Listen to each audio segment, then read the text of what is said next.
Amém, irmãos? Tem a apostila.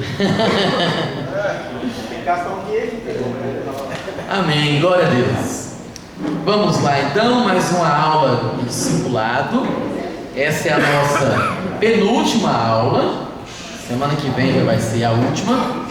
Hoje iremos tratar sobre as duas ordenanças, os dois mandamentos de Jesus, os dois sacramentos, que são batismo e Santa Ceia. Qual que é o significado do batismo, da Santa Ceia, qual que é a importância. E na aula que vem vamos finalizar essa matéria com o tema a necessidade de integrar-se na igreja, como também a questão dos dízimos e das ofertas. Tratar esse tema também na próxima aula. Vamos orar? Feche teus olhos, curva a tua cabeça. Querido Deus, nós estamos na tua casa e bendizemos ao Senhor por esse dia, louvamos ao teu santo nome pelo dom da vida e pelo privilégio que nós temos de nos reunirmos para estudar a tua palavra. Que o Senhor continue a nos ensinar, que possamos aprender cada vez mais e, sobretudo, que não sejamos apenas ouvintes da tua palavra, mas que tu possas nos capacitar a sermos também praticantes. Amém. Nos abençoe em nome do teu Filho Jesus. Amém. E amém. Qual é o nome dessa matéria, irmãos? Essa matéria, discipulado. Antes de entrarmos na lição hoje sobre batismo e Santa Ceia, gostaria de ler um texto que fala sobre a diferença entre o crente e o discípulo, para que você e eu possamos analisar se nós temos sido mais crente ou mais discípulo, né? Que lado que nós temos pendido mais. Preste atenção nesse texto. Todo discípulo é um crente, mas nem todo crente é um discípulo. Sabe por quê? Vamos lá então. O crente, ele espera pães e peixes. O discípulo é um pescador. O crente luta por crescer. O discípulo luta para reproduzir-se. O crente se ganha. O discípulo se faz. O crente depende dos afagos de seu pastor. O discípulo está determinado a servir a Deus. O crente gosta de elogios. O discípulo do sacrifício vivo. O crente entrega parte de suas finanças. O discípulo entrega toda a sua vida. O crente cai facilmente na rotina. O discípulo é um revolucionário. O crente precisa sempre ser estimulado. O discípulo procura estimular os outros. O crente espera que alguém lhe diga o que fazer. O discípulo é solícito em assumir responsabilidades. O crente reclama e murmura. O discípulo obedece e nega-se a si mesmo. O crente é condicionado pelas circunstâncias. O discípulo as aproveita para exercer a sua fé. O crente exige que os outros o visitem. O discípulo visita. O crente busca na palavra promessas para a sua vida. O discípulo busca vida para receber as promessas da palavra. O crente pensa em si mesmo. O discípulo pensa nos outros. O crente se senta para adorar, enquanto que o discípulo anda adorando. O crente pertence a uma instituição. O discípulo é uma instituição em si mesmo. Para o crente, a habitação do Espírito Santo em si é a sua meta. Para o discípulo, é o meio para alcançar a meta de ser testemunha viva de Cristo a toda criatura. O crente vale porque soma. O discípulo vale porque multiplica. Os crentes aumentam a comunidade. Os discípulos aumentam as comunidades. Os crentes foram transformados pelo mundo. Os discípulos transformaram, transformam e transformarão o mundo. Os crentes esperam milagres. Os discípulos os fazem. O crente velho é problema para a igreja. O discípulo idoso é problema para o reino das trevas. Os crentes se destacam construindo templos. Os discípulos se fazem para conquistar o mundo. Os crentes são fortes soldados defensores. Os discípulos são invencíveis soldados invasores. O crente cuida das estacas de sua tenda. O discípulo quebrava e aumentava o seu território. O crente se habitua, o discípulo rompe com os velhos moldes. O crente sonha com a igreja ideal. O discípulo se entrega para fazer uma igreja real. A meta do crente é ir para o céu. A meta do discípulo é ganhar almas para povoar o céu. O crente maduro finalmente é um discípulo. O discípulo maduro assume os ministérios para o corpo de Cristo. O crente necessita de festas para estar alegre. O discípulo vive em festa porque é alegre. O crente espera um avivamento. O discípulo promove o avivamento. O crente agoniza sem nunca morrer. O discípulo morre e ressuscita para dar vida a outros. O crente, longe de sua congregação, lamenta por não estar em seu ambiente. O discípulo cria um ambiente para formar uma congregação. Ao crente se promete uma almofada, ao discípulo uma cruz. O crente é sócio, o discípulo é servo. O crente cai nas ciladas do diabo, o discípulo a supera e não se deixa confundir. O crente é espiga murcha, o discípulo é grão que gera espigas saudáveis. O crente responde, talvez. O discípulo responde, eis-me aqui. O crente preocupa-se só em pregar o evangelho. O discípulo prega e faz outros discípulos. O crente espera recompensa para dar. O discípulo é recompensado porque dá. O crente é pastoreado como ovelha. O discípulo apacenta os cordeiros. O crente se retira quando se sente incomodado. O discípulo expulsa quem realmente quer incomodá-lo, os demônios. O crente pede que os outros orem por ele. O discípulo ora pelos outros. Os crentes se reúnem para buscar a presença do Senhor. Os discípulos carregam a sua presença através do Espírito Santo. Ao crente é pregada somente a salvação pelo sangue de Jesus. O discípulo toma a ceia e anuncia às potestades do ar a vitória de Cristo sobre elas, para a glória de Deus. O crente segue tentando limpar-se para ser digno de Deus. O discípulo não se olha mais e faz a obra na fé de que Cristo já o limpou. O crente espera que alguém lhe interprete as Escrituras. O discípulo conhece a voz do seu Senhor e testemunha dele. O crente não se relaciona com os membros de outras igrejas. O discípulo ama a todos, pois isto é uma ordem de Deus, e só assim o mundo reconhecerá como discípulo de Jesus. O crente procura conselhos dos outros para tomar uma decisão. O discípulo ora a Deus, lê a palavra e em fé toma a decisão. Por fim, o crente espera que o mundo melhore. O discípulo sabe que não é neste mundo e espera o encontro com o seu Senhor. Forte, né? Então é algo para nós pensarmos. Pode ficar despreocupado, depois eu vou colocar lá no grupo. Se quiser ministrar na célula, falar sobre isso, fique à vontade. A célula vai colocar esse texto lá. Mas é algo para nós pensarmos, né? Será que eu tenho sido apenas crente ou eu tenho me tornado um discípulo? Nós temos que de fato sermos discípulos. É isso que Jesus falou: ide por todo o mundo e fazei discípulos de todas as nações. Abram a Bíblia de vocês em Romanos capítulo 6.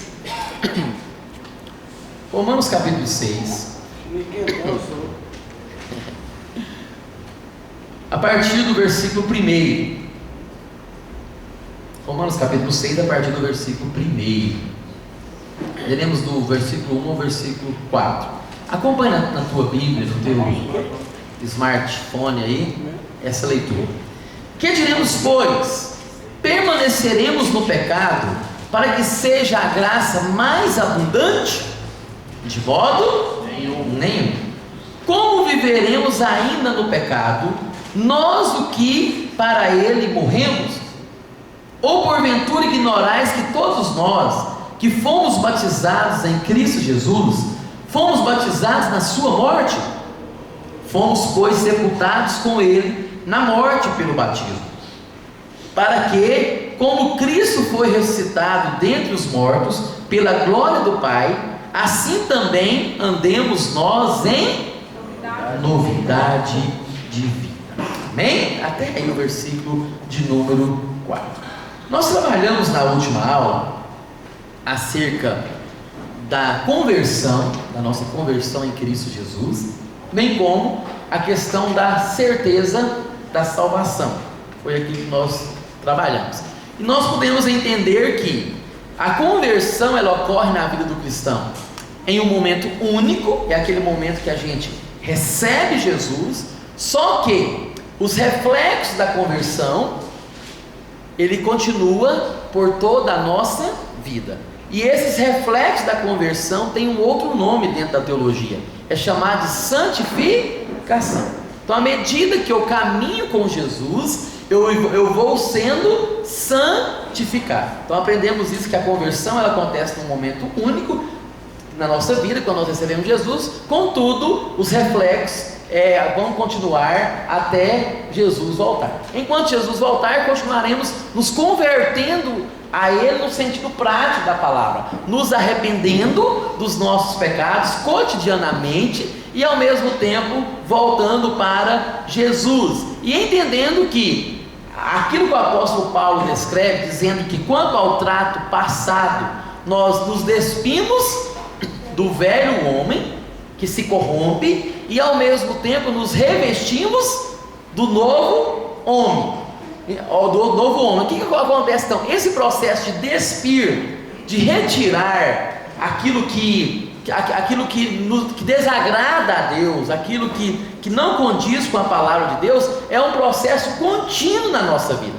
Sempre haverão detalhes na nossa vida para serem trabalhados. Então entenda isso. Enquanto você tiver vida, tem área da sua vida que precisa ser trabalhada. Você não pode dizer, não, eu já superei tudo, eu não tenho problema com mais nada, eu não tenho problema com cobiça, eu não tenho problema com inveja, eu não tenho problema com hipocrisia, eu não tenho problema com nada disso, esses pecados já não me atacam mais. Espere, alto lá. Enquanto nós estivermos vivendo nesse corpo, nós temos que entender que nós estaremos, que se estará estabelecida uma guerra contínua. Que guerra que é essa? Aquilo que o apóstolo Paulo escreve aos crentes da Galácia, que a nossa carne milita contra o Espírito, e não é contra o nosso Espírito, é contra o Espírito de Deus. Se você for lá, você vai ver que o Espírito lá está escrito com a letra maiúscula. Então a nossa carne, ela tende, aqui nós aprendemos na aula passada, para o mal, enquanto que o Espírito de Deus nos puxa para o bem, para a vontade de Deus. E Paulo vai dizer que eles são opostos entre si.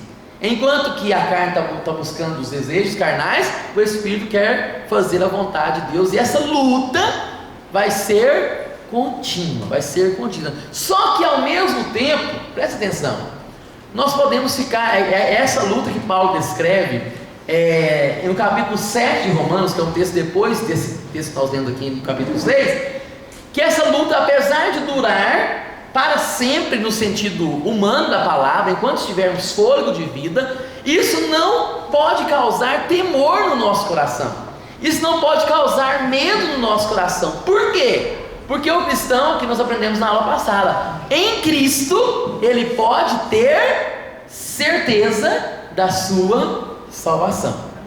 Em Cristo nós temos certeza, porque aquilo que nós não conseguimos fazer para agradar a Deus, Cristo nos completa, Cristo nos representa, e esse é o Evangelho. Está entendendo? Esse é o Evangelho, entender que a graça de Deus, ela é suficiente na nossa vida, suficiente para nos perdoar, suficiente para nos santificar, suficiente para nos preservar e suficiente para nos apresentar santos, puros, imaculados diante de Deus. Mas santos, puros e imaculados com base em mim, com base na minha performance? Não. Santos, puros e imaculados com base na performance de Cristo. Está entendendo? É Ele que nos representa diante do Pai. Aquilo que alguns teólogos chegam a afirmar, que Deus, Ele vê a igreja, Ele vê você através da ótica de Cristo, ou Ele nos vê através dos óculos de Cristo.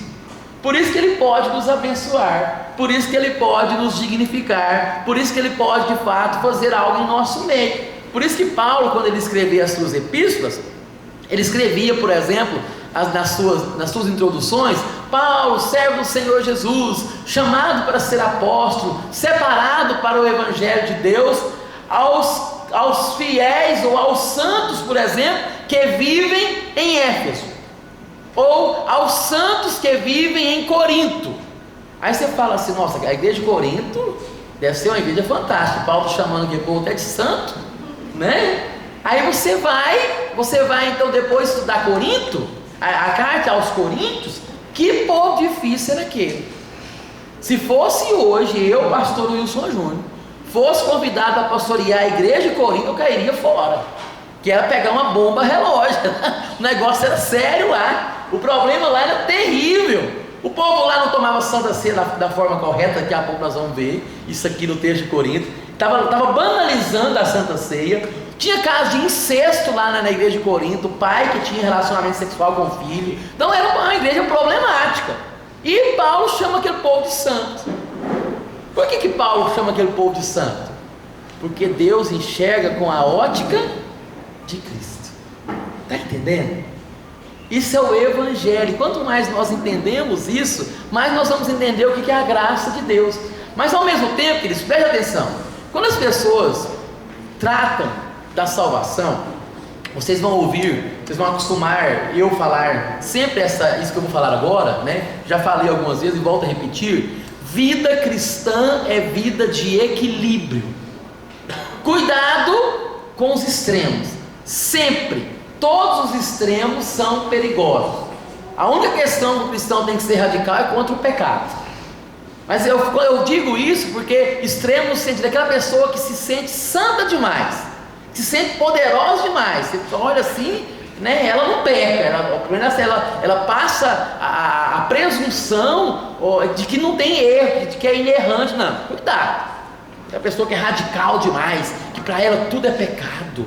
Não, já, né? Eu vou chegar em casa, vou ter que orar, jejuar, porque eu passei na porta da casa do vizinho e ele estava ouvindo a banda Calypso, e aqui agora eu já estou imundo. Então vou para casa orar e jejuar e pedir perdão, porque eu passei na porta do vizinho. Hã? Então tem pessoas que são assim. Então cuidado com os extremos. Preste atenção, queridos. Em relação à salvação, estou fazendo esse feedback para a gente entrar na questão do batismo e da ceia. Em relação à salvação, as pessoas normalmente tomam duas condutas pessoais em relação de como é que elas veem a salvação. Tem pessoas que tomam a primeira conduta, que é a questão de entender, elas que entendem, a Bíblia não ensina sobre isso, que a sua performance vai conquistar de alguma forma a salvação. É o que nós entendemos que é a salvação pelas obras. A pessoa acha que quando ela está orando muito, quando ela está evangelizando, quando ela está na vida do altar, quando ela vai para um congresso, faz uma campanha, tem momentos na nossa vida que a gente, de fato, nós nos sentimos melhores espiritualmente, sim ou não? Sim. Como também tem momentos que a gente olha assim, ixi, o negócio agora está feio. Mas a pessoa que pensa nisso, quando ela está bem, quando a sua vida está boa, está na oração, está falando em línguas, né? Deus está usando, ai, Jesus podia voltar agora, porque aí eu ia diretamente para o céu. Não entendeu nada do Evangelho, porque o Evangelho é aquele que salva, tanto quando nós estamos no momento bom, como também quando nós estamos no momento ruim. Está entendendo? Cristo já garantiu João escreve: olha, eu vos escrevi isso para que vocês creiam que vocês têm a vida eterna. Como é que vocês terão? Porque a salvação é um contrato que é assinado pelo próprio Deus. Deus disse: você vai para o céu, porque você creu em mim, eu vou te levar para o céu. Está entendendo? Então, ou seja, trabalhar nessa perspectiva de que eu posso conquistar a salvação é um caminho furado, porque você vai sempre ser um cristão frustrado. Aí você vai cair naquele dilema da margarida. Sabe o dilema da margarida? Bem me quer, mal me quer. Bem me quer, mal me quer. Bem me quer, mal me quer. Tem crente que é assim: estou salvo, não estou salvo. Estou salvo, não estou salvo. A vida dele é uma roleta russa. Está entendendo? Igual eu falei aqui esses dias para trás, igual a pergunta que fizeram para o reverendo Russell Shedd, antes dele falecer, há uns 15 anos atrás. Ele esteve na Igreja Batista aqui em Goiânia, e sempre que ele tinha oportunidade, as pessoas colocavam ele contra a parede em relação a algumas perguntas, para ver qual era a visão teológica dele, né? E alguém perguntou para ele: o reverendo Russell Shedd, o senhor crê que o crente perde a salvação? Aí naquele português dele meio enrolado com o inglês, né? Ele: depende de quem o salvou. Depende de quem o salvou. Então, ou seja, se foi Cristo, pode ficar tranquilo. Mas se foi si mesmo, se foi a religião, se foi a igreja, se foi o pastor, aí ele pode colocar a barba de molho. Está entendendo? Então, tem pessoas que trabalham com isso, que quer de alguma forma se achar merecedor diante de Deus. E enquanto que outras pessoas caminham para um outro extremo. Ah não, já que Cristo fez tudo por mim, eu estou tranquilo. Já que a salvação é pela graça mesmo, então agora Jesus já me salvou mesmo, já pagou por todos os meus pecados, o meu nome já está escrito no livro da vida, a minha salvação está garantida, e não tem nada que vai me separar do amor de Deus, então eu vou viver uma vida solta.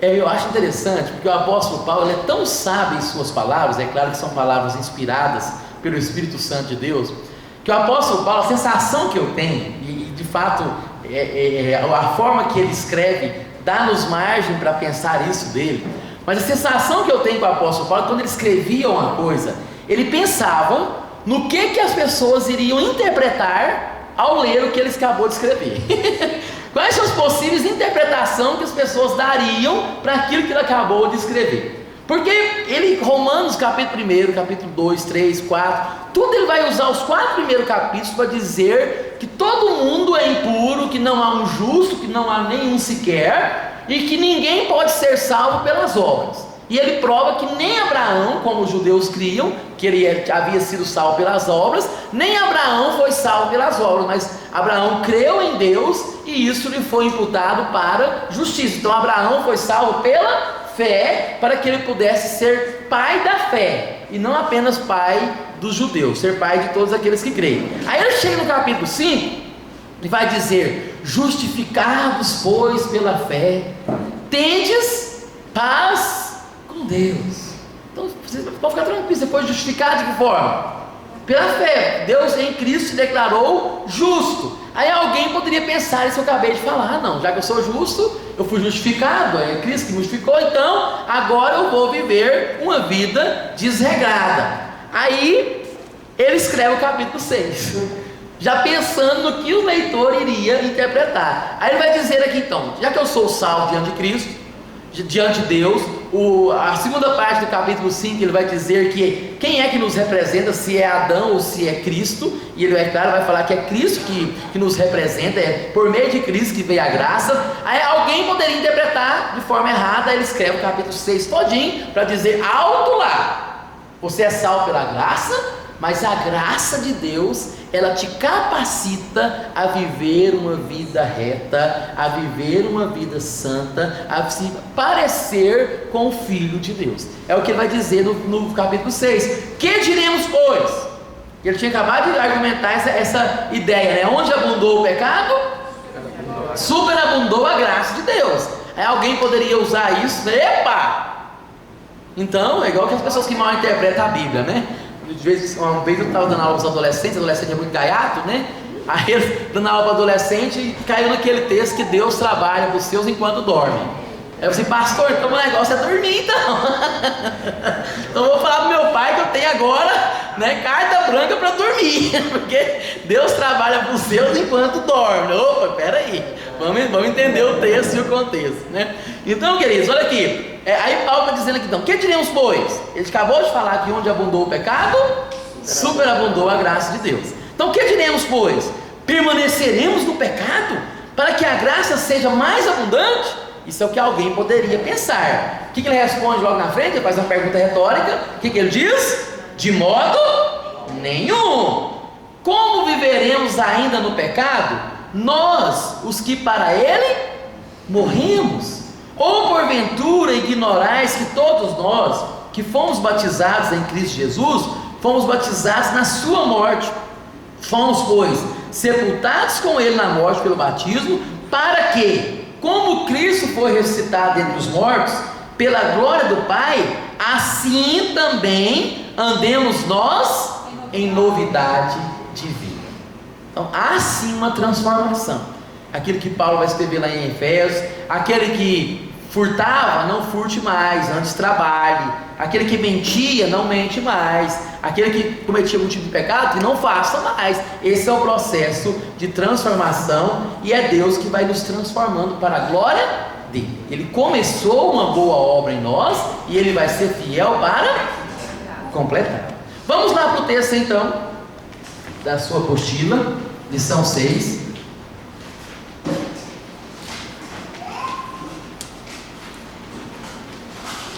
No mandamento de Jesus, ele fala, lá em Marcos capítulo 16, verso 16, quem crer e for batizado será salvo, mas quem não crer será condenado. Nós, como igreja protestante, que somos, nós cremos que existem apenas duas ordenanças, dois sacramentos. A igreja católica coloca mais, coloca o casamento como sacramento, celibatário, o celibato, né? Então, e outras questões também. Não, nós protestantes cremos que existem apenas dois sacramentos, duas ordenanças, que são batismo e a Santa Ceia, a comunhão, né? E é interessante que todos nós brasileiros já fomos batizados pela exigência da Igreja Católica. Mas a pergunta é: o batismo que é feito quando criança é o ideal? Será que é o ideal? O que seria o batismo bíblico? Por que os evangélicos batizam depois de adulto? Qual que é a diferença? Então, qual que é o significado do batismo e quem deve e pode recebê-lo? É interessante que nós poderíamos definir o batismo. Olha aí na sua postura. O que é batismo?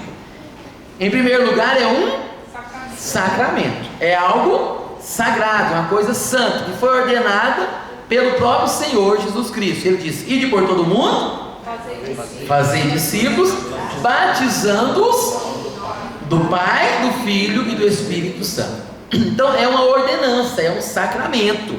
Ao mesmo tempo é uma forma exterior, é um simbolismo externo de manifestarmos a nossa fé no Senhor e Salvador Jesus Cristo. Como também é um simbolismo, é algo simbólico. Daqui a pouco nós vamos descrever o porquê desse simbolismo, que significa que agora fazemos parte do povo de Deus. Eu costumo, toda vez que eu vou ministrar batismo ou curso de batismo, eu sempre falo para as pessoas: olha, o batismo não é uma formatura, o batismo é uma matrícula.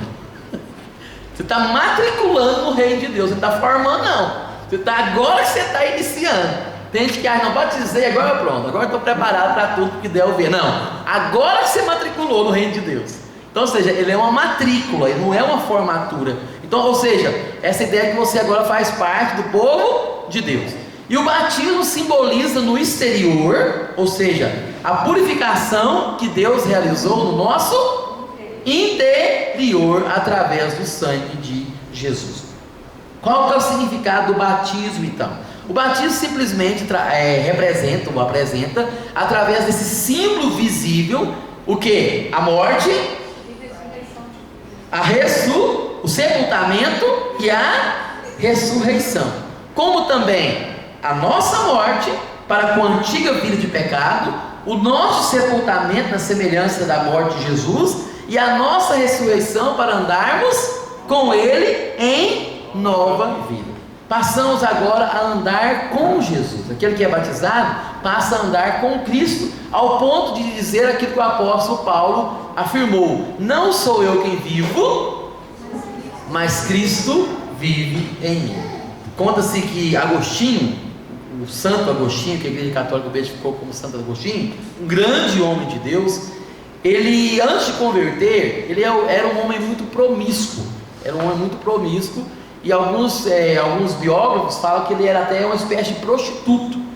Era um homem muito bonito e era um homem prostituto mesmo, que oferecia o seu corpo à prostituição.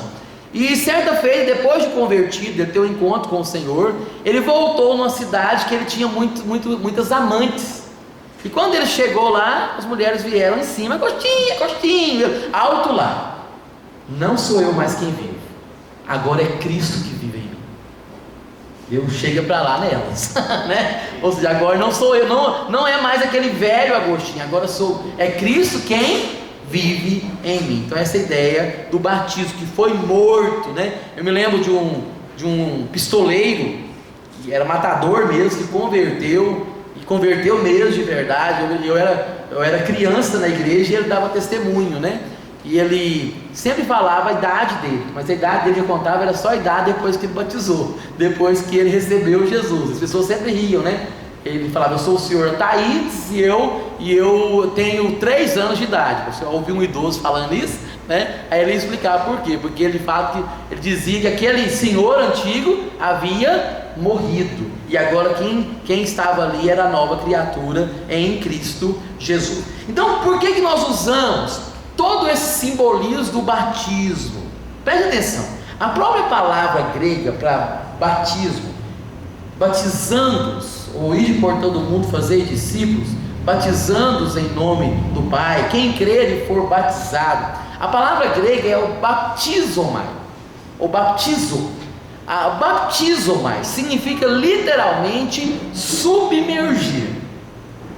Então a palavra batizo, né, o batismo, ser batizado, significa no grego literalmente submergir. Daí você já tira uma série de conclusões em relação à forma ideal que deve ser feita o batismo. Mas vamos lá, por que nós usamos, nós igreja protestante, ou a maioria das igrejas protestantes, usa o batismo por imersão, o famoso batismo nas águas, né? E a pessoa é instruída a ficar com a mão assim, como se estivesse sendo sepultado, e ali o pastor, o presbítero, os diáconos, quem que o auxilia na hora do batismo, vai fazer uma espécie de sepultamento simbólico. É isso? Submerge a pessoa e ao mesmo tempo levanta a pessoa, trazendo esse simbolismo que está aí no seu quadro, na sua apostila aí, então. Por quê? Porque é um simbolismo do que Cristo fez e ao mesmo tempo do que está acontecendo com o cristão que está sendo batizado. Como assim? Olha no seu quadro aí, Jesus Cristo, o que aconteceu? Morreu pelos nossos, enquanto que o crente está morto para o pecado. Jesus Cristo foi sepultado por 3 dias. O crente, ele é mergulhado nas águas. Jesus Cristo ressuscitou o 3º dia. O crente ressuscita juntamente com Jesus. E também Jesus Cristo teve um corpo glorioso. E o crente anda em novidade de vida. Então traz todo esse simbolismo. E ao mesmo tempo, não coloquei aqui, é um simbolismo que depois que nós passarmos pela morte, literalmente do corpo, nós iremos ressuscitar para a glória de Deus, para termos um corpo glorificado. E já é de certa forma um ato profético, poderíamos dizer assim, daquilo que vai acontecer quando nós morrermos e passarmos para a nova vida em Cristo. Qual que é a forma do batismo e o modo? Vamos lá. O batismo ele deve ser realizado em nome da Trindade, ou seja, batizando-os em nome do Pai, do Filho e do Espírito Santo de Deus. Por quê? Porque em nome do Pai. Isso significa que a partir de então nós temos o Pai. É interessante aquela música que se canta por aí, que é uma música que se cantava nas escolas bíblicas dominicais há muitos anos atrás, né? Ensinava as criancinhas: o Senhor tem muitos filhos Ele tem, eu sou um deles, você também, louvemos ao Senhor, né? Aí tem a outra versão, Pai Abraão tem muitos filhos, né? Tem essas duas versões, que até o padre Marcelo gravou essa música, estourou com ele, né? Mas já era uma música cantada há muitos anos atrás. Mas essa música só pode cantá-la quem de fato é filho de Deus. E quem são os filhos de Deus? São aqueles que creram em Jesus. É João capítulo 1, verso 12. O verso 11 vai dizer: ele veio para os seus, mas os seus não o receberam. Verso 12: mas todos quantos o receberam Jesus, a saber, os que creram em seu nome, deu-lhes o direito de se tornarem filhos de Deus. Se deu o direito, significa que não eram filhos de Deus.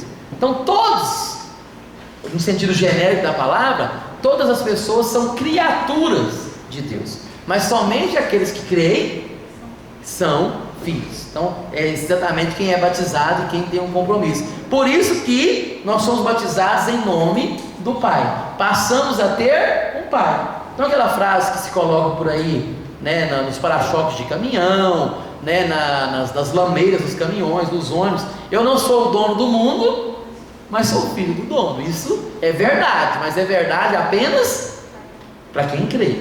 Assim nós somos filhos de Deus. Isso significa que nós temos um Pai diferente de todos os pais humanos, e com ele nós podemos ter intimidade ao ponto de chamá-lo de papaizinho. A ideia de intimidade com o Pai. Nós temos um Pai que é por nós, é o Abba, né? E também somos batizados em nome, antes do Pai, depois antes do Espírito, Pai, em nome do Filho. Significa que somos identificados com Jesus em todas as coisas, em sua obediência, em sua vida de santidade, na sua morte, na sua ressurreição e na sua glorificação. Então, a ideia de que Ele nos representa diante do Pai. É Ele, porque nós estamos com Ele, é que nós temos o passaporte para o Pai.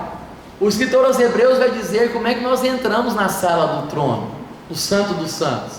É pelo novo e vivo caminho. E o escritor aos Hebreus vai dizer que nós devemos entrar com ousadia. Não chegar assim: será que... Entrar com ousadia.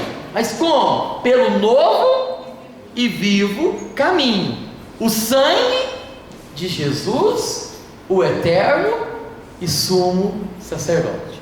Eu me lembro uma certa feita que tinha um corinho que falava assim: quando eu entro na tua presença pelas portas do louvor. Não lembro desse aqui, não podia nem perguntar, que eu não lembro nem a melodia dela mais. Mas como assim? Eu entro na presença do Senhor pelas portas do louvor? Está tudo errado. Não é o louvor que vai fazer eu entrar na presença do Senhor. Eu entro na presença do Senhor pelo novo e vivo caminho, pelo sangue de Jesus, o eterno e sumo sacerdote. Queridos, tem algo que marcou a minha vida, que sempre isso me fez com que eu entendesse o que é a ideia de passaporte, de você poder entrar num lugar que você não é digno de entrar. Eu me lembro na minha infância que eu tinha uns amigos que na época eles eram tidos pela economia da época como os amigos ricos, né? Eles eram empresários, muito bem de situação. Eu morava numa cidade que eu morria de vontade de ir no melhor clube da cidade. Tinha vontade disso, só que eu lembro que era muito cara a entrada e aí ser sócio era mais caro ainda.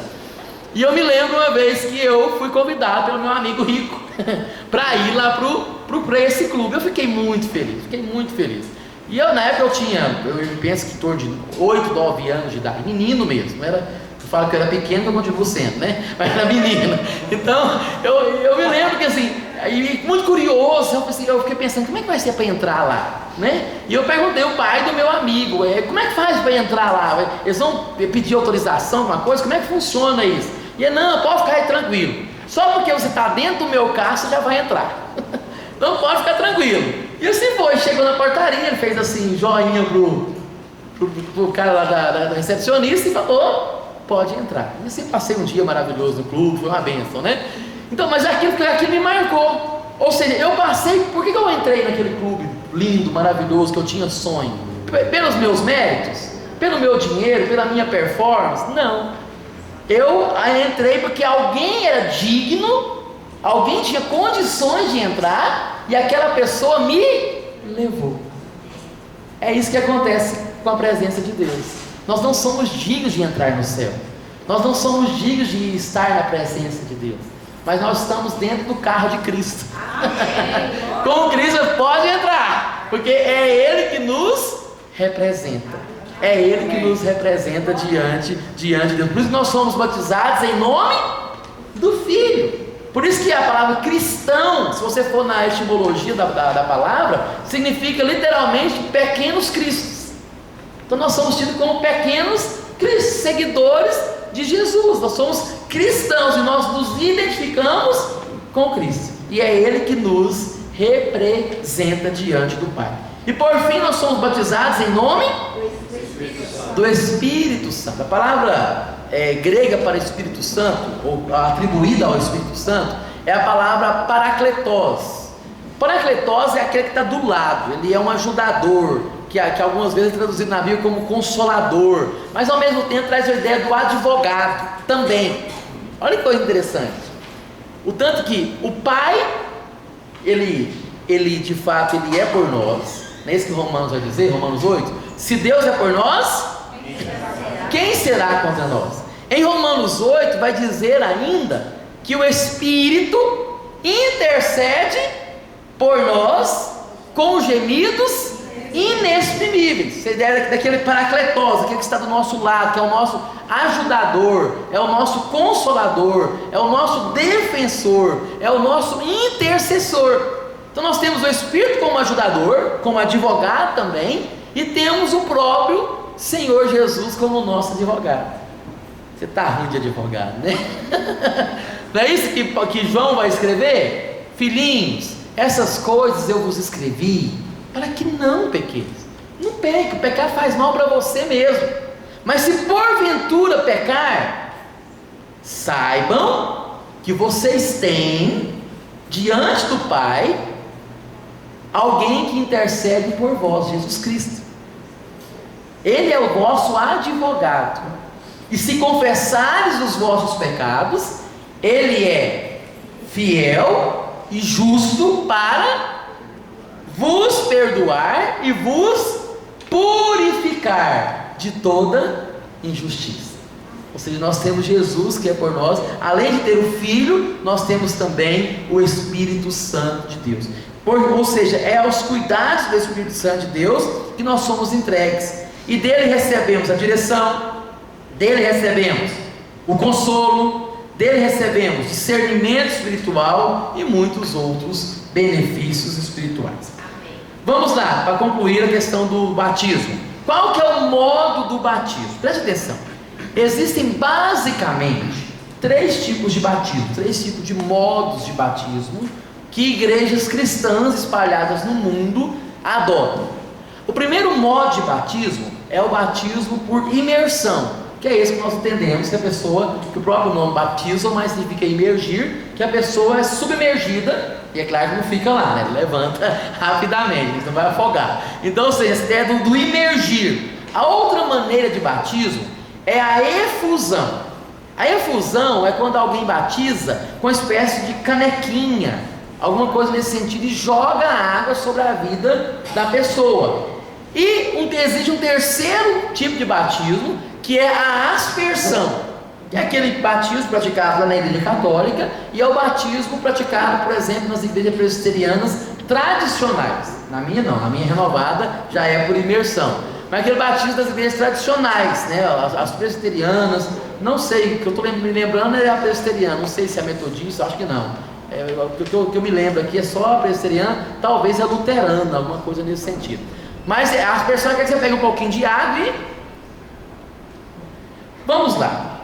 Primeira coisa que nós temos que entender quanto a essas três formas de batismo. A ideal, como eu disse para vocês, é a imersão. Só que antes de eu defender uma forma de batismo, o que se leva em conta é a essência. A essência nunca deve ser inferior à forma. Ou seja, a essência sempre é superior à forma. Tem pessoas que batizam por imersão, mas não batizam de forma convicta, não converteram verdadeiramente. Então não é o batismo que vai salvar. Quem vai salvar, de fato, o ser batizado é só um reflexo do crer, porque quem salva é Cristo e o meio pelo qual ele salva é a fé. Biblicamente tem um monte de gente que não foi batizada e foi salva. Você pega o Antigo Testamento todinho, não tinha batismo no Antigo Testamento, e foram todos que creram foram morar no céu. Você pega, por exemplo, o ladrão da cruz que creu, ele foi para o céu? Foi, porque o próprio Cristo disse que ele iria, tá certo? Mas ele foi batizado? Não foi. Então essa ideia de que o batismo salva, não é o batismo que salva, é Cristo que salva. Tendo a oportunidade de batizar e batizar da forma correta, tá certo? Se faça a imersão. Mas por que algumas igrejas usam a aspersão e usam a efusão? Quando usam? Simplesmente por uma questão climática. Imagine você morando no Polo Norte no século XVI. Como é que você vai fazer um batismo? Por imersão? Só se quiser promover cidadãos para o céu. Batizou, morreu.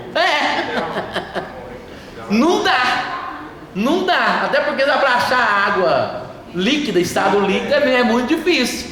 Nesses países muito frios mesmo, como a Irlanda, alguns países do mundo aí que épocas do ano fica muito frio mesmo, começou o uso do batismo por aspersão. Está entendendo? E se você for estudar a história do presbiterianismo, ele veio da Europa, veio da Europa em países frios, que levaram para a América do Norte, depois evangelizou a parte dos Estados Unidos, uma região muito fria, e depois chegou ao Brasil. Como foi passando de pai para filho, chegou aqui um clima tropical, eles continuam batizando por aspersão. Então, mas é por conta disso. Em alguns lugares, em outros lugares, que às vezes não tem tanto frio assim, contudo o acesso à represa, rio, tem lugares que são como se fosse deserto. Então para você arrumar muita água, um tanque para você tomar banho, uma piscina, não existe. Como é que eles fazem? Batiza por efusão, pega uma canequinha e... Está entendendo? Mas não é o batismo que salva, porque o significado é o mesmo, está sendo lavado, está sendo purificado pela água, não pela água, mas no sentido que a água é um agente purificador que simboliza aquilo que Cristo faz na pessoa. Está entendendo? Então a essência ela é sempre superior à forma. Então antes de criticar uma igreja que faz certo tipo de batismo, estude a cultura, por que veio, por que aconteceu, né? Então eu sou um defensor, né, de que deve ser feito por imersão. Mas se me chamarem para fazer um batismo por aspersão, eu faço. Como? A pessoa está lá na UTI, desenganada dos médicos, vou lá pregar para ela, recebe Jesus, pastor, eu quero ser batizado.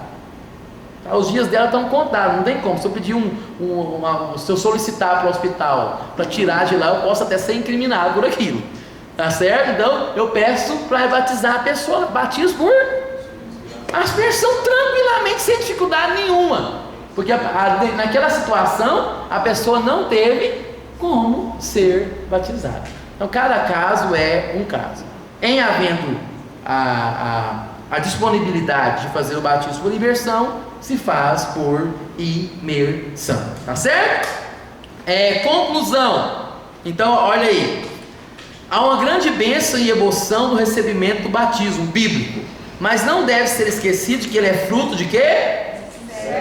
Compromisso com Deus, com a palavra de Deus e com a igreja de Deus. tá certo? Só concluindo aqui, só não pode banalizar o batismo também. A Bíblia fala que é um só batismo. As pessoas ficam aí batizando um monte de vezes, né? Vocês terem uma ideia, isso é cultura de religião, de igrejas brasileiras.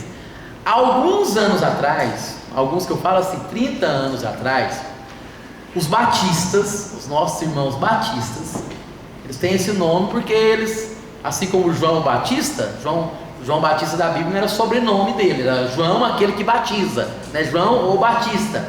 Os batistas, se eu fosse membro da Igreja Batista do Parque Amazonas, e ele fosse batizado aqui, aqui tem uma batista aqui do lado aqui, né? E fosse batizado aqui, e mudasse para Batista lá da 24 de outubro, teria que ser batizado de novo.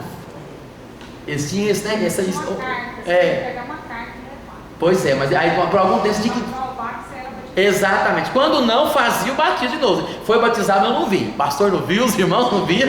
Tem que ter certeza que você foi batizado, né? Hoje, graças a Deus, já modernizou, eles não tem isso mais não. Mas era dessa forma. Você durante a sua vida mudasse para 10 cidades batistas, de igrejas batistas, você seria batizado 10 vezes. Mas não tem. O batismo é uma só, única vez, né? Quanto à questão, só uma consideração aqui, pessoal também. Quanto à questão, mas tem pessoas que falam assim, pastor, eu fui batizado, mas na época eu não sei, eu era menino, eu era adolescente, eu fui batizado e depois eu saí para o mundo, nem firmei na igreja, acho que tomei ceia só uma vez, foi porque minha mãe mandou, meu pai obrigou, minha tia queria, e tal, agora eu quero ser batizado novamente, eu sinto que eu preciso ser batizado novamente. A gente batiza. Porque a Bíblia fala que aquilo que não procede de fé é pecado. Se a pessoa entende que aquele batismo que ela teve lá não teve efeito na vida dela, então aí sim é uma questão pessoal, a gente faz um curso de batismo, aí sim a pessoa agora batiza, agora crendo já com a nova maturidade. Está entendendo? Eu particularmente já peguei pessoas, por exemplo, que vieram da Presbiteriana do Brasil, que lá eles são batizados na infância, tá certo? E por aspersão, que chegaram em mim como pastor da Presbiteriana Renovada e falaram, pastor, eu quero ser membro da Igreja do Senhor, só que eu entendo que eu não preciso ser batizado novamente. Eu creio que o batismo da minha infância serviu para mim, eu estou bem resolvida quanto a isso, nunca desviei, estou firme nos caminhos do Senhor, glória a Deus, fique do jeito que você está, minha irmã. A fé que tem, vai para Romanos 14, você vai entender isso. A fé que você tem, tenha para ti mesmo. Como também já aconteceu o contrário. Pessoas vindo de lá, pastor, eu queria ser batizado de novo, porque eu não concordo com aquele batismo, eu queria, nesse momento, ser batizado igual Jesus foi, por imersão, eu tenho vontade de ser batizado. Vamos te batizar então, meu irmão, ou meu irmão. Está entendendo? Então, porque não é o batismo, não é a forma. Não é a forma que salva, e sim a convicção, a questão da fé em Cristo Jesus. Amém? Depois, com o tempo, nós vamos nos tornando cada vez mais maduros na fé, e entendendo que esses pormenores da vida cristã são detalhes, mas o que manda mesmo é a essência. Vamos lá para o 7º estudo, então.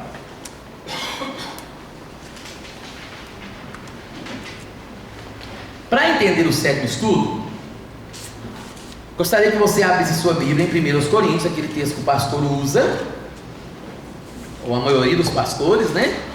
Para ministrar a Santa Ceia, que é 1 Coríntios 11. 1 Coríntios 11.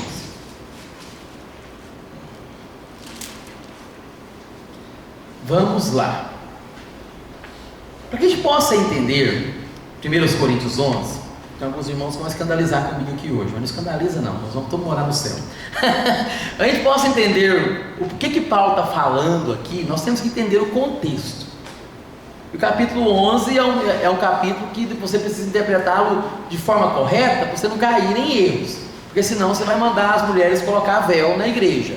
É no mesmo texto que fala sobre a ceia, é o texto que fala sobre o uso do véu, né? Então tem que usar. Nós vamos aprender uma matéria depois chamada hermenêutica, que vai nos ensinar a interpretar corretamente os textos da Bíblia. Vamos entender o contexto da Santa Ceia.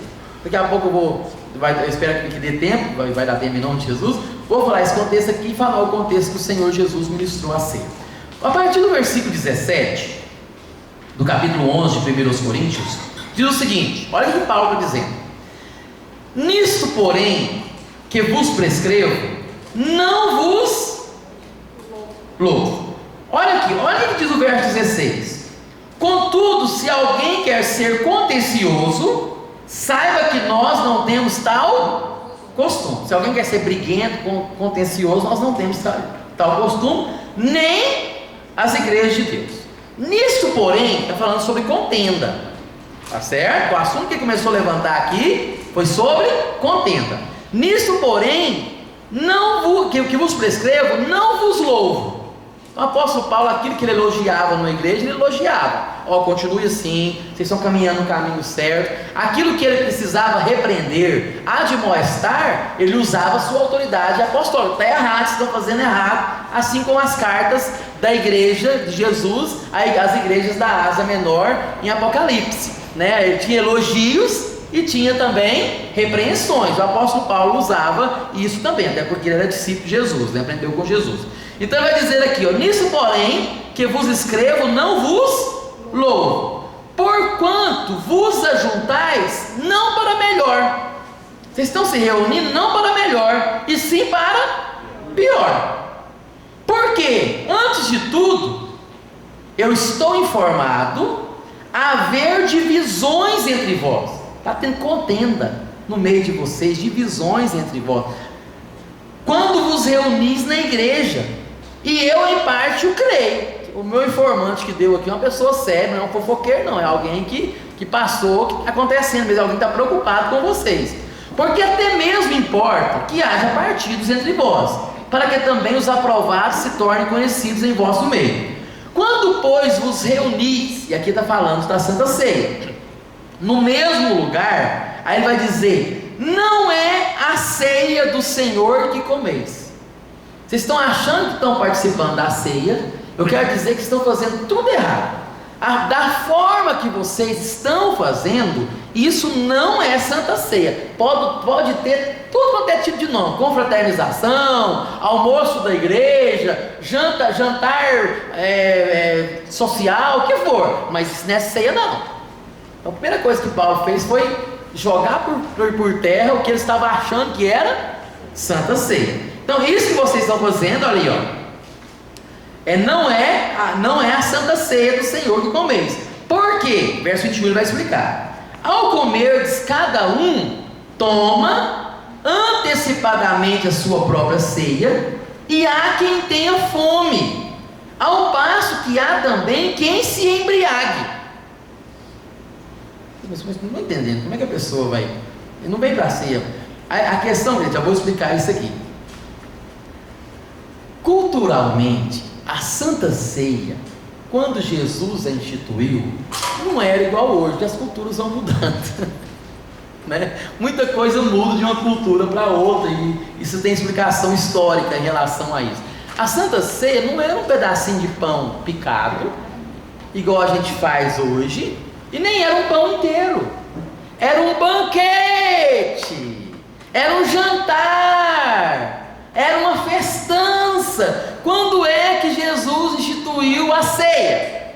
Quero trazer a memória, mandou os discípulos ir para a frente para preparar a Páscoa. Como é que era a Páscoa? Matava o cordeiro, comia, fazia os cálculos, igual quando vai fazer churrasco, quanto que cada um vai comer, a gente joga aí mais ou menos 300 gramas por pessoa, né? Vai fazer o churrasco, e matava o cordeiro, e tinha vinho, tinha pão, era uma janta, que os judeus participavam, lembrando, era um momento de graça, era um momento de comida, porque crente gosta de comer, desde o Antigo Testamento, isso não é pecado. Até os anjos, quando vieram aqui, Abraão pediu passar a fazer uma coalhadinha para eles, então os anjos gostam de comer também, então o comer por si não é pecado, mas tem elementos que Deus usou, a comida, para momentos sagrados. Então a Páscoa, ela tinha um significado, podia comer bem, comer o cordeiro bem assado, né? Daquela forma que estava descrita lá na lei, tinha aquele momento de confraternização, mas era para participar da Páscoa. O sacerdote do lar, o homem, deveria tomar a palavra: meu filho, sabe por que nós vamos participar da Páscoa? Quero dizer para vocês, um dia nós não éramos povo, nós éramos escravos lá no Egito, e Deus nos tirou com a sua mão poderosa, nos resgatou, nos deu uma cidade, nos deu um país, Ele nos fez povo, Ele nos deu a sua lei, Ele nos ama, Ele venceu as nossas batalhas. Então o pai na Páscoa contava para os filhos toda a história de Israel, e ali eles participavam daquela refeição, celebrando ao Senhor, um momento de celebração ao Senhor. Essa era a Páscoa. E foi durante esse momento que tinha o cordeiro, que tinha o pão, que fazem parte, são elementos que fazem parte da culinária hebreia. Tinha o cordeiro, tinha o pão e tinha o vinho. Lembrando que era o vinho naturalmente fermentado. Tem pessoas que falam assim: não, eu posso beber vinho à vontade, pastor, porque o próprio Senhor Jesus multiplicou a água em vinho, alto lá. Estamos falando de dois vinhos diferentes. O vinho que Jesus multiplicou é um vinho naturalmente fermentado, não é esse vinho alcoolizado aí não. São vinhos diferentes, tá certo? Então era um vinho, o vinho de Israel era um vinho feito, é o vinho que nós, hoje tem um nome bonito, né? É o vinho gourmet. É aquele vinho feito num processo natural, como as nossas avós faziam, os licores, lembra? Os licores, né? Que eram frutas e naturalmente fermentadas. Uma pessoa, para embriagar, ela tinha que beber no mínimo 4, 5 litros de vinho, para ela começar a ficar meio assim. Então alguém que ia se embriagar com vinho numa festa, as festas judaicas duravam 2 dias, 3 dias, 1 semana, 7 dias, mas assim, eu tenho que ir para beber mesmo, hoje eu vou me embriagar. Está entendendo? Então você tinha que ser intencional. Foi exatamente essa argumentação que Pedro usou em Atos capítulo 2. Estava falando que quando o Espírito Santo desceu, né? E as pessoas estavam cheias do Espírito Santo. Qual que foram as argumentações das pessoas que estavam lá? Eles estão embriagados. O Pedro falou: vocês não estão usando a lógica. É impossível alguém estar embriagado 9 horas da manhã. Hoje é impossível alguém estar embriagado 9 horas da manhã? Não. A pessoa vai para o barzinho, toma a primeira dose lá, já sai doidão. Naquela época não, a pessoa começava a beber, ele ia começar a ficar meio assim lá para as 4, 5, 6 horas da tarde. Então tá bêbado às 9 horas da manhã era impossível para quem começou a beber cedo. Então essa é a argumentação de Pedro em Atos capítulo 2. Então o vinho daquela época era um vinho fermentado naturalmente, que, diga de passagem, é uma delícia. Já tive o privilégio de participar de uma ceia de um vinho trago de Israel, né? Esse vinho natural, tem algumas indústrias lá que produzem esse vinho. Por que não se produz esse vinho mais? Irmãos, capitalismo, né? Você vai deixar o vinho aí, daquele processo todo. Há quem diga que esse vinho israelense gasta 5 anos, 6 anos para ficar apurado. Hoje, no capitalismo de hoje, o cara vai montar um negócio desse de vinho e vai empobrecer. Até ele esperar para dar esse vinho da lucro, ele pega lá, mistura umas uvas lá, joga álcool e já está vendendo no mercado. Isso é o capitalismo, né? Mas naquela época não. Mas voltando aqui, isso para a frustração de alguns irmãos, né? Pode beber vinho, pastor? Pode, o vinho de Israel, pode ficar tranquilo, beba à vontade. Fica à vontade, tranquilamente. Me arruma um fornecedor aí que eu quero comprar também. Vamos lá então. Então o que acontece? Aí era essa comilança. E Jesus, quem que era Jesus? O Cordeiro de Deus que tira o pecado. Ele é o próprio Cordeiro. Olha os elementos da Páscoa. Aí ele pega o pão que fazia parte da culinária, aquele pão sem fermento, lembra? Ele pega o pão e fala, ele dá um novo significado agora. Este é o meu corpo que é dado por vós. Fazer isto em memória de mim.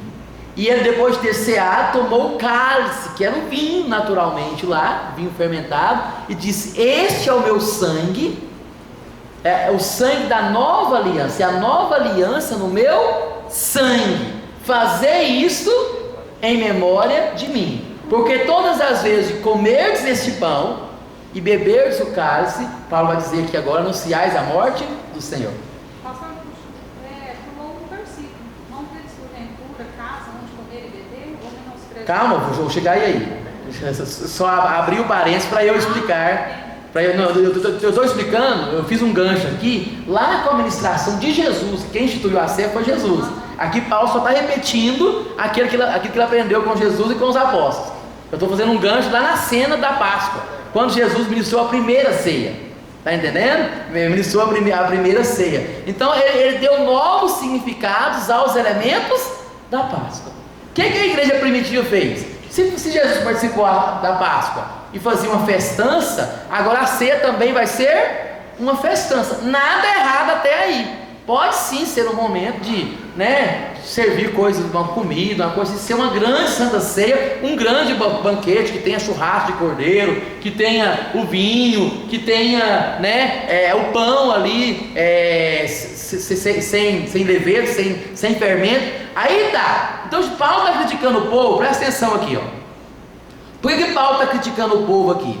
Então isso que vocês fazem não é a ceia do Senhor, porque ao comerdes, cada um toma antecipadamente a própria ceia, e há quem tenha fome, ao passo que há quem se embriague. Estava misturando as coisas. Os crentes de Corinto, eles iam para a ceia para comer, e tinha um problema de distribuição da ceia. Quem era amigo do pastor, quem era amigo do diácono, ganhava um pedaço de cordeiro melhor, ganhava, e tal, quem tinha um dízimo maior. Então, ao ponto que os nobres da igreja eram mais favorecidos, pegavam os pedaços de carne melhor, os primeiros cortes, aquele negócio todo, ao ponto que os irmãos humildes, mais simples, quando chegava lá não tinha nada para ele, estava passando fome na ceia. Sério, era isso que estava acontecendo aqui. Está entendendo? Que estava havendo contenda. Ele chegava, cadê? Acabou já? Acabou, porque o irmão ali, glutão, já pegou. Era isso que estava acontecendo aqui. Aí por isso que Paulo questiona. O que vai dizer aí? É isso que a irmã falou aí, Não tendes porventura casas onde comer e beber? Ou seja, a ceia pode ser um banquete, mas não é para você ficar 3 dias sem comer, igual você faz quando você vai para Gramado, ou para o bar do peixe para empanturrar, Não, calma, você pode comer em casa, porque a ceia é um momento espiritual. Tem comida, tem bebida, mas é um momento espiritual, não é para encher a barriga, não. É isso que Paulo está dizendo. Então, vocês não têm casas? É isso que ele diz aí no verso de 2? Onde comer e beber? Ou menosprezais a igreja de Deus e envergonhais os que nada têm? Que direi? Louvar-vos-ei? Nisto certamente não vos louvo. Aí ele, combatendo a forma errada da ceia que estava fazendo, ele vai agora admoestar e ensinar a forma correta. Aí vai dizer no verso 23, é esse texto que todos nós pastores o lemos ao ministrar a ceia. Porque eu recebi do Senhor o que também vos entreguei. Olha, ele está trazendo à memória a seriedade da ceia. Não é uma festança, não é uma coisa bagunçada, não é um churrasco entre irmãos. Ainda mais que nesse sentido de estar desprezando o mais humilde. Então, porque eu recebi do Senhor o que também vos entreguei, que o Senhor Jesus, na noite que foi traído, tomou o pão e, tendo dado graças, o partiu e disse: isto é meu corpo, que é dado, fazei isto, pois semelhante modo, depois de haver ceado, também tomou dizendo: este cálice é a nova aliança no meu sangue. Fazei isso todas as vezes que o beberdes, em memória de mim. Por quê? Todas as vezes que comerdes este pão e beberdes o cálice, anunciais a morte do Senhor até que ele venha. Então, ou seja, até aqui, vou continuar aqui, o verso 27, mas Paulo está ensinando o significado da ceia. Assim como o judeu participava da Páscoa, e na Páscoa ele relembrava, era em memória de tudo aquilo que Deus tinha feito desde o Egito até onde eles estavam, o cristão, ao participar da ceia, faz também em memória de tudo aquilo que Cristo fez na cruz do Calvário. Ele entrega não somente o que ele fez na cruz do Calvário, mas o fato de ele ter doado a sua vida como um todo, dele ter encarnado, esse é o meu corpo que foi moído por vós, pelas vossas transgressões, e o sangue que foi vertido na cruz. E nós temos que lembrar, semelhantemente, eu não era povo e agora sou povo. Eu estava no mundo prefigurado pelo Egito, agora eu pertenço à família de Deus. Eu tinha Satanás como meu faraó, agora eu tenho Cristo como meu Senhor. Eu fui resgatado, Deus tem vencido as minhas lutas. Então é isso que é em memória. Ao participar da ceia, eu tenho que olhar aquilo que Cristo fez. Está entendendo? Então são os aspectos da memória. Aí ele vai dizer aqui no verso 27: porque por isso aquele que comer pão ou beber o cálice do Senhor indignamente será réu do corpo e do sangue do Senhor. Quem são esses indignos aqui? Quem não está levando a sério a ministração da ceia. Participar da ceia de forma indigna é não levar a sério esse momento sacramental. Então Paulo está combatendo esse indignamente aqui no contexto de Paulo. Não é, não, porque eu pequei essa semana, não vou tomar ceia. Irmãos, preste atenção, ouçam isso com maturidade. Daqui a pouco eu vou explicar, vou fazer igual o apóstolo Paulo, né? Eu já sei o que vocês podem pensar. Então, não existe base bíblica para ficar sem tomar Santa Ceia. Não tem base bíblica nenhuma para falar assim: não, esse mês, pastor, não vou tomar Santa Ceia, não.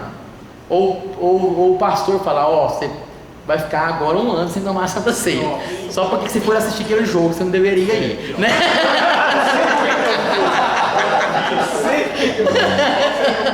Então, não existe. Eu falo assim, irmão, mas tem muitos cristãos que pensam assim. Às vezes é membro, é batizado, e porque às vezes está com problema, está com dificuldade, ou sei lá, uma coisa mal resolvida, ou sei lá, um pecado. Não, esse mês minha performance não foi boa, então esse mês não sou digno de participar da ceia. Quando é que você vai ser digno? Nunca. Nesse aspecto você não vai ser digno nunca. Esses dias eu estava com uma camiseta, a minha filha é muito detalhista, né? Aí era escrito João 3,16, o versículo, porque Deus amou o mundo. Aí tinha bem do lado assim, não sei se é a marca da camiseta, não sei, escrito assim: pecado zero. Aí minha filha olhou assim: papai, mas tem como? Como é que funciona isso? Minha filha, na verdade não é, a frase está errada aqui. Não tem como assim pecado zero? Então Martinho Lutero, ao falar sobre esse texto aqui, ele diz o seguinte: quem são os dignos de participar da ceia? Aqueles que se sentem indignos.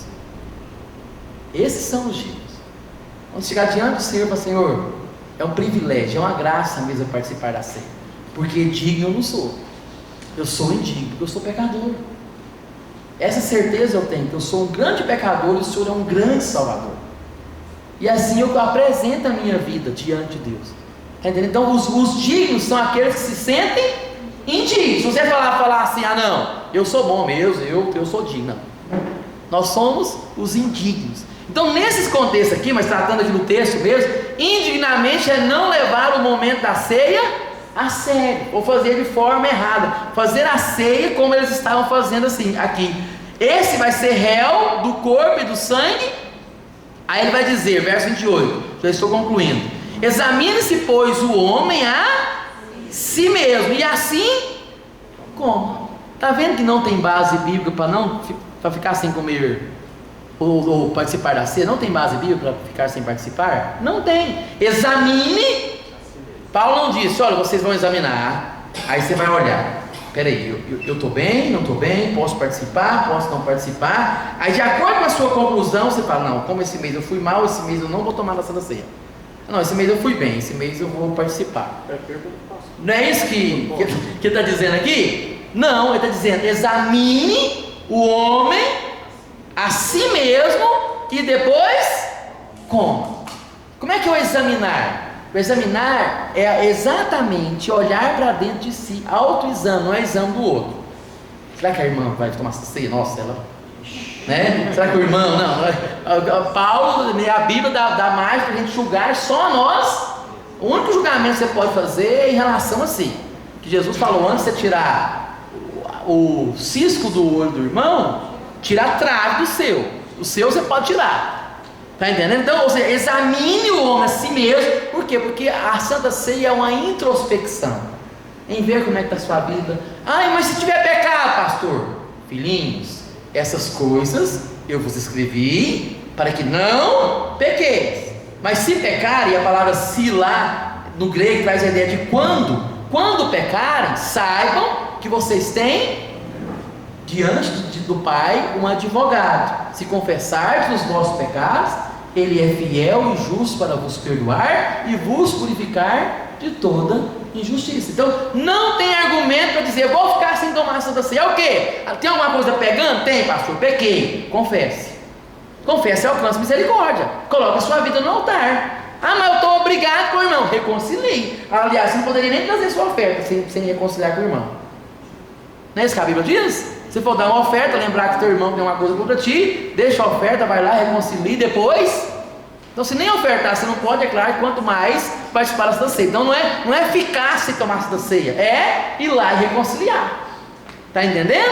É ir lá e perdoar. E ao mesmo tempo, se tem algum ranço diante de Deus, confesse o seu pecado, que você vai ser perdoado e participe da ceia. Não fique sem participar. Examine-se, pois, o homem a si mesmo e depois coma do pão. E por quê? Pois quem come, esse exame aqui, queridos, tem a ver examinar a si, examinar se eu estou levando a sério aquele momento, se eu entendo o que é a Santa Ceia, tudo é examinar, é introspecção. Se a igreja está levando a sério, se eu estou em comunhão com Deus, se eu estou em comunhão com o irmão, se está sendo feito tudo certinho, aí sim. Aí depois ele vai dizer, pois quem come e bebe sem discernir o corpo, come e bebe juízo para si. Que corpo é esse aqui? Corpo de Cristo. Ou seja, sem discernir a seriedade do corpo de Cristo e da igreja do Senhor. Quem come e bebe juízo para si. E no verso 30 ele vai dizer, eis a razão, aí está falando para a igreja de Corinto, porque há entre vós muitos fracos e não poucos que dormem. Porque se julgássemos a nós mesmos, não seríamos julgados. Mas quando julgados, somos o quê?